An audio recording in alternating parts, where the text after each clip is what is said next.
दृष्टि चैनल पर आप सभी लोगों का अभिनंदन और आप सभी को यथोचित अभिवादन।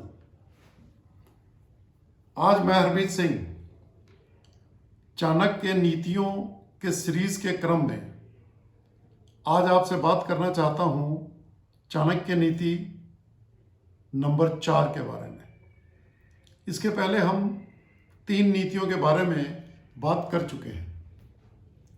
वो नीतियां थी, पहली थी beware of your friends, दूसरी थी be ruthless, don't be kind, तीसरी थी यूज योर एनिमीज, और आज हम चौथी नीति की बात कर रहे हैं और ये है never ever outshine your master.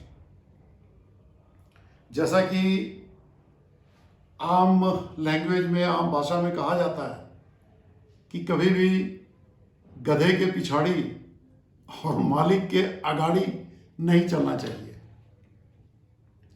अब इस नीति का सीधा सा मतलब है कि आपको अपने मास्टर्स को इस तरीके से अपीयर कराना है कि वास्तव में वो जितने ब्रिलियंट नहीं हैं उतने ब्रिलियंट वो नजर आने चाहिए। ये सारा खेल जो है मास्टर की ईगो को फीड करने का है और उसके अंदर कोई इनसिक्योरिटी पैदा ना हो सके इसका है। अगर आप इसे समझ लेंगे तो फिर आपकी तरक्की जिंदगी में निश्चित है। अगर आप देखेंगे तो दुनिया में एक बहुत ही कॉमन भाव है और वो भाव है इनसिक्योरिटी का। शायद ही कोई ऐसा इंसान दुनिया में हो जिसके अंदर इनसिक्योरिटी का भाव ना हो। और ये एक अजीब सी विडंबना है कि जो जितनी ज्यादा पावरफुल पोजीशन पे है वो अपने आप को उतना ही ज्यादा इनसिक्योर फील करता है।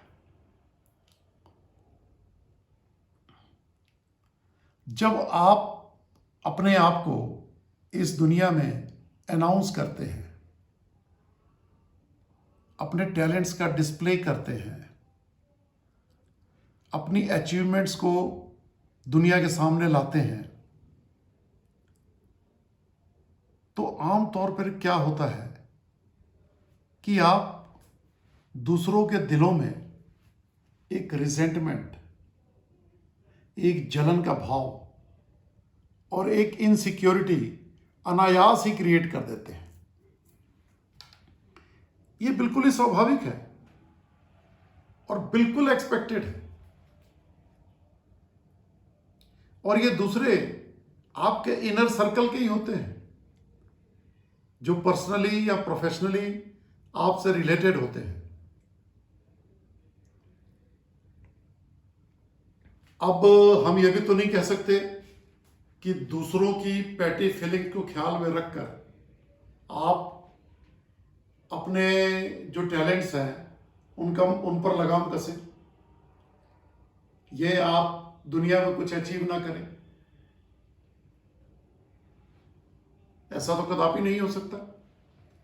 लेकिन बात जब आपके मास्टर्स, आपके बॉसेस या फिर सुपीरियर्स की आती है तो आपको जिंदगी में एक डिफरेंट अप्रोच लेनी पड़ती है। कोई भी इंसान किसी भी पोजीशन पे बैठा हो तो एक तो वो चाहता है कि वो बिल्कुल सिक्योर्ड हो, उसकी पोजीशन सिक्योर्ड हो, और उसे ये फीलिंग भी चाहिए होती है कि वो अपने जूनियर्स से ज्यादा स्मार्ट है, ज्यादा इंटेलिजेंट है और हर मामले में उनसे बेहतर है। अब दुनिया में एक बहुत ही बड़ी मिसकंसेप्शन है, बहुत ही कॉमन है और बिल्कुल डेडली मिसकंसेप्शन है। आमतौर पर लोग ये समझते हैं कि अगर हम अपने टैलेंट्स को खुलकर डिस्प्ले करें, अपनी पर्सनालिटी को शो ऑफ करें और जो हमसे रिक्वायर्ड है उससे भी ज़्यादा काम करके दिखाएं, तो हम अपने बॉसेस की गुड बुक्स में आ सकते हैं या उन्हें प्लीज कर सकते हैं, उन्हें खुश कर सकते हैं। लेकिन वास्तव में ऐसा है नहीं, क्योंकि जब भी आप ऐसा करते हैं तो आप अनजाने में अपने मास्टर के दिल में, उसके दिमाग में एक इनसिक्योरिटी क्रिएट कर देते हैं। तो फिर हो सकता है कि आपको दिखावे के लिए वो ये शो करे कि वो आपसे बहुत इंप्रेस है, लेकिन यकीन मानिए पहली अपॉर्चुनिटी पर वो आपको रिप्लेस कर देगा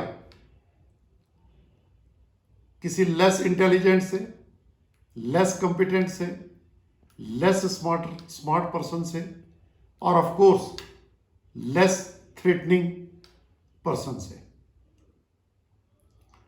तो इसलिए कभी भी अपने आप को ओवरडू ना करें और अपने मास्टर को आउटशाइन करने की कभी भी कोशिश ना करें। इसलिए हमें आमतौर पर बहुत ही केयरफुल और अलर्ट रहने की जरूरत होती है, क्योंकि कई बार ऐसा होता है कि आप हो सकता है कि नेचुरली ही अपने मास्टर से या अपने बॉस से या अपने सुपीरियर से ज़्यादा स्मार्ट हो, आपकी पर्सनालिटी ज़्यादा टेलिंग हो, आप ज़्यादा इंटेलिजेंट हो। तो फिर क्या होता है कि आपकी सिर्फ प्रेजेंस जो है वो आपके मास्टर को less smart, less charismatic, less intelligent बना देती है और फिर वहाँ एक इनसिक्योरिटी खड़ी हो जाती है और यह पोजीशन आपके लिए बिल्कुल खतरनाक हो जाती है। तो ऐसी पोजीशन में आपको चाहिए कि आप अपने गुणों को, अपने ट्रेड्स को, अपनी पर्सनालिटी को सबड्यूड रखें, खासकर अपने मास्टर के सामने उन्हें दबा कर रखें, ज़्यादा जाहिर ना होने दें, उसके सामने अपने आप को डम शो करें। इसके अलावा एक और गलती आमतौर पर होती है कि जब हम ये समझते हैं कि चूंकि मास्टर हमें पसंद करता है तो हम ये समझते हैं कि हम अब कुछ भी कर सकते हैं। लेकिन याद रखिए कि आप मास्टर के फेवरेट जरूर हैं, लेकिन इस चीज को कभी टेकन फॉर ग्रांटेड मत लीजिए। अगर कभी भी आपने उसकी दी हुई अथॉरिटी को ओवरडू कर दिया या जरूरत से ज्यादा आपने एडवांटेज लेने की कोशिश की तो 1 मिनट लगेगा और आप आउट ऑफ फेवर हो जाएंगे और तब आपको अपनी पोजीशन बचानी बहुत मुश्किल हो जाएगी। तो अब आप समझ रहे हैं कि मास्टर को आउटशाइन करने के किस तरह के खतरे आमतौर पे हम लोग देख सकते हैं। लेकिन कुछ टूल्स भी हैं जिनसे आप अपने को इन खतरों से बचा सकते हैं, जिसमें एक बहुत ही कामयाब टूल है वो है चापलूसी का। लेकिन चापलूसी करते हुए आपको यह ध्यान रखना है कि वो डिस्क्रीट हो, ज्यादा ऑब्वियस और ज्यादा डायरेक्ट ना हो। आपके बॉस को या आपके मास्टर को यह पता नहीं लगना चाहिए कि वास्तव में आप उसकी चापलूसी कर रहे हैं। सारा कुछ बिल्कुल जेन्युइन और जस्ट लगना चाहिए। इसके अलावा कभी भी अपने मास्टर के सामने अपने आप को ज़्यादा शो ऑफ करने की कोशिश ना करें। ऐसी कोशिश करें कि सेंटर ऑफ अट्रैक्शन हमेशा मालिक ही रहे। आप सेंटर ऑफ अट्रैक्शन बनने की कोशिश ना करें और सबड्यूड रहे।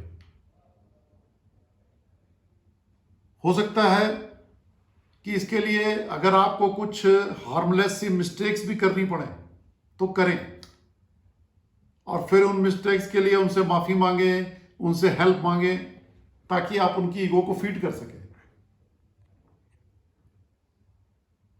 और अगर आप वास्तव में बहुत क्रिएटिव हैं, आपके पास नए नए आइडियाज़ हैं, तो उस आइडियाज़ को अपने नाम से नहीं बल्कि पब्लिकली अपने बॉसेस या अपने मास्टर्स के नाम पे एट्रीब्यूट करें।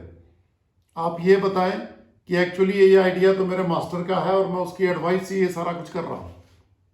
उसका सारा क्रेडिट अपने मास्टर को देने की कोशिश करें। मतलब ये कि आपने हर वो संभव कोशिश करनी है जहां पे आप मास्टर को आउटशाइन ना करें। जैसे कि आकाश में सूरज चमकता है तो कभी भी बादल बनने की कोशिश ना करें, और वो सूरज हमेशा आपका मास्टर होना चाहिए। जैसे कि आप आकाश में देखते हैं बहुत सारे तारे हैं, हर तारा अपने आप में बहुत बड़ा है, बहुत महत्वपूर्ण है, लेकिन जब आकाश में सूर्य चमक रहा होता है तो ये तारे फेड हो जाते हैं, पीछे छुप जाते हैं, और वो सूरज की सत्ता को चैलेंज नहीं करते। तो आपको हमेशा ये एटीट्यूड रखना है अगर आप जिंदगी में तरक्की करना चाहते हैं। तो ये बहुत ही जरूरी है, वरना आप कहीं भी कभी भी धोखा खा सकते हैं। अब आप ये तो समझ गए कि मास्टर को कभी भी आउटसाइन नहीं करना है, लेकिन इसमें कुछ बातें आपको ध्यान में रखनी है, और उसमें सबसे इंपॉर्टेंट बात है कि अपने मास्टर की जो पोजीशन है, जो उसकी पावर्स है, उसको बिल्कुल सही तरीके से उसका आकलन करें। अगर आपको यह लगता है कि आपका मास्टर एक फॉलिंग स्टार है तो फिर उसको आउटशाइन करने में जरा भी ना हिचकें। अगर आपको यह लगता है कि आपका मास्टर कमजोर होता जा रहा है, उसका डाउनफॉल हो रहा है, तो फिर उसके डाउनफॉल को और तेज करें, की मोमेंट्स पर उसको आउटशाइन करें। और अगर आपको यह लगता है कि आपका मास्टर बहुत ही कमजोर हो चुका है और बस वो गिरने ही वाला है, then let the nature take its course. लेकिन जब आपको ये लगे कि आपका मास्टर बिल्कुल पावरफुल पोजीशन में है और उसका अभी जो वक्त है बहुत स्ट्रांग चल रहा है, then just wait for your time, क्योंकि ये तो नेचर का नियम है। वो वक्त आएगा जब आपका मास्टर कमजोर पड़ेगा, जब उसकी शक्तियां फेड होंगी, and that moment will be your moment. तब आप उसको आउटशाइन करेंगे, और उस समय आपको बिल्कुल मर्सीलेस रहना है और आपको बिल्कुल रूथलेस होकर अपना काम करना है। अगर आपने नहीं किया तो फिर आप पावर स्ट्रगल में जीत नहीं पाएंगे। अब मैं समझता हूं कि अगर आपने इस नीति को अच्छी तरह समझ लिया होगा तो आप थोड़ा सा इसे एनालाइज करेंगे तो आपके लिए यह समझना बहुत आसान हो जाएगा कि कैसे मिस्टर मनमोहन सिंह, जिनके लिए अपने बलबूते पर एक काउंसलर का इलेक्शन जीतना भी संभव नहीं था, वो इतने बड़े देश के प्रधानमंत्री बन गए। ना केवल बन गए बल्कि 10 सालों तक बने रहे। और कैसे? मिस्टर प्रणब मुखर्जी, जो हर तरीके से डिजर्विंग होते हुए भी कभी भी प्राइम मिनिस्टर नहीं बन सके। अगर आप इसे और गंभीरता से सोचेंगे, एनालाइज करेंगे, तो आपको पता चलेगा कि कैसे मिस्टर नरेंद्र मोदी अपने मास्टर आडवाणी जी के कृपा पात्र बनकर गुजरात के चीफ मिनिस्टर बन गए, और आडवाणी जी की कृपा से वाजपेयी जी के ना चाहते हुए भी वो गुजरात के चीफ मिनिस्टर बने रहे। और फिर आप ये भी देखिए कि जब उनका वक्त आया तब उन्होंने किस तरीके से अपने ही मास्टर की महत्वाकांक्षाओं का अपहरण कर लिया और देश के प्रधानमंत्री बन गए। तो दोस्तों, इस नीति को अपनी जिंदगी में आत्मसात करें और अपनी तरक्की के सारे रास्ते, सारे दरवाजे खुले रखें। Thanks for watching.